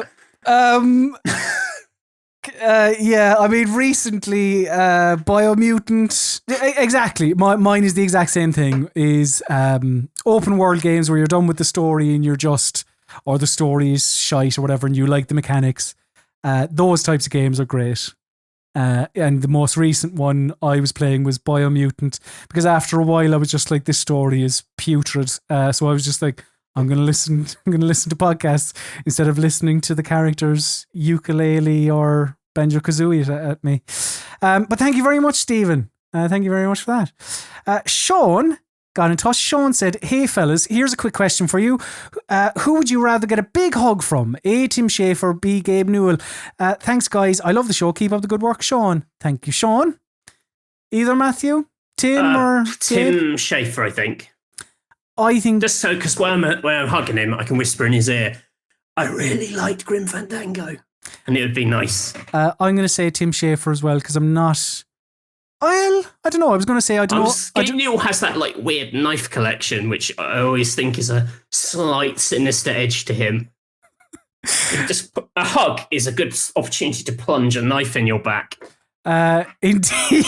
I don't know why Gabe Newell would see the need to murder us. Maybe for using his face without his permission. That's what I was going to say. I wonder if he'd be that fond of my photoshops and stuff. He might take, or he might be a bit of a laugh. I don't know, but he's often quite stoic and serious. I don't know. Yeah, let's say Tim. We'll have a group hug with Gabe if he wants it. Ryan got in touch. Ryan said, "Gents, the most recent Steam hardware survey revealed that the most common graphics card is still by far the GTX 1060, and the most common resolution is still 1080p by a large margin. Given how slowly PC and console gamers are taking on high-end hardware, do you expect a reluctance from developers to push high-end graphics as a selling point? Is there something different about this cycle of PC/console hardware, or is this slow uptake of next-gen and anemic AAA software selection par for the course?" I think it's basically everything. It's the chip shortage. That's why that maybe that, like, I don't know, the 1060 might still be the most used graphics card, but there's definitely a good reason why more people don't have, say, 30 series cards. And that's because they haven't been able to make them. Well, that, and also, I just think, it's not just a part that gives you better graphics. It's having to buy a new monitor to make use of it. If you've only got a 1080p monitor, then you don't need anything better than that. That's what I've always seen. It's just the jumps on PC are just so expensive because you have to buy so much stuff to like harness the power of any one individual component. That they tend to come in like big sort of seismic shifts, don't they? I'm terrible on hardware questions. Well, here's one more to close out the show then. It's more about you, Matthew, and your feeling towards this hardware. Jonathan asks, after our conversation a couple of weeks ago, "Is there any one feature that would make the Steam Pal a must-buy for you? A 4K screen, a weird mount that turns the console into a VR headset, adorable little thumbsticks with Gabe's face on them?" So yeah, is there anything that... Because I feel like when we spoke about that, it was an excellent conversation, full of wonderful, intelligent points. But the one thing we did kind of forget to mention when talking about, say, indie games and whatever else, is that... and comparing it to the Switch, is that they would obviously be much cheaper on the Steam Pal, you would imagine, because of Steam sales and, the fact that they would be out for a number of years, perhaps in some cases, etc., etc.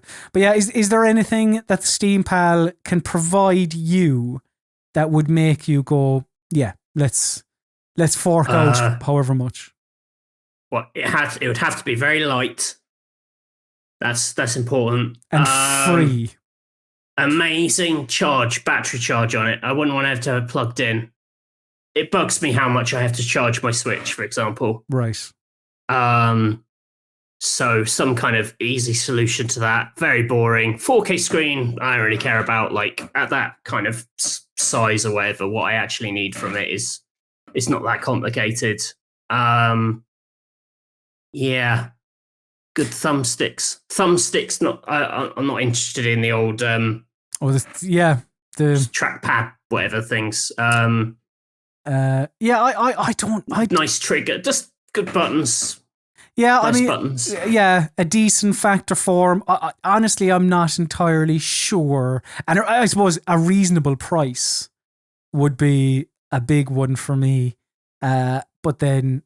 I don't know. Because, like, this thing, it's not been confirmed yet. They haven't, like, so it's all pie in the sky stuff. We don't know what it actually might be if it's real. So We will see. So thank you very much. Got through a decent number of questions. We still have a few hanging over. We got through a decent few of them there.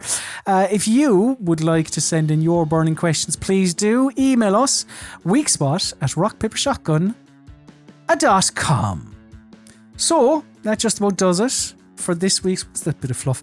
For this week's PC Gaming Weekspot. Thank you very much for watching, for listening.